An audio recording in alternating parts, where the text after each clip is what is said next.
At this moment, the emergence of generative AI is creating exciting changes for the practice of law, for higher education, and for legal education. But at that same time, it's also creating at least two challenges that risk undermining the kind of rigorous legal education that we strive to offer all of our students. The first of those challenges is that there's the possibility that students will excessively rely on AI to produce easy answers.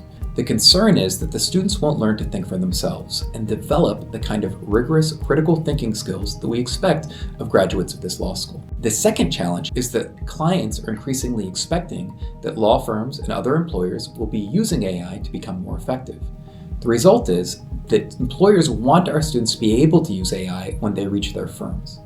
This means then that we can't simply just shut AI out of the classroom and expect that to be a strategy to work.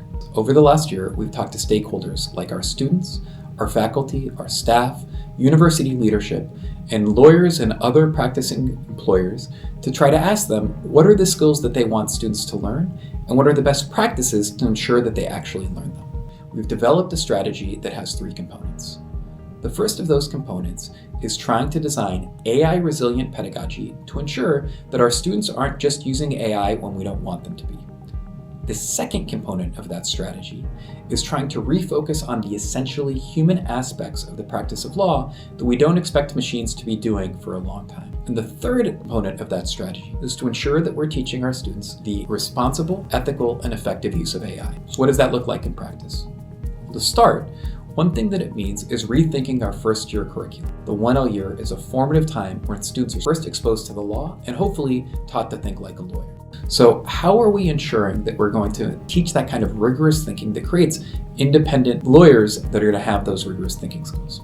Well, what we're doing is getting devices like laptops and tablets out of the classroom to make sure there isn't a screen or technology intermediating between the professor and the student that prevents students from thinking for themselves or struggling with material when it's complicated and hard and just turning to some AI tool that would give them an easy answer.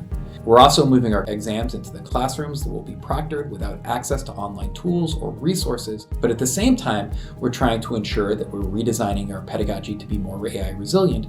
We're also thinking about how to thoughtfully integrate AI into our curriculum. For instance, our clinics are embracing the use of AI, and we're offering a range of elective classes in the upper years that students can choose to take that will focus on teaching about the use of AI in law or other skills that will be relevant to the practice of law. We recognize that this is fast-moving technology and the practice of law is evolving every minute. So we don't think that we have a single solution that's going to endure.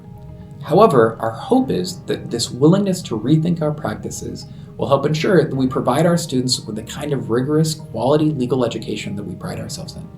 And in the process, that we'll be able to teach our students to think without machines, but also teach them to think with machines as well.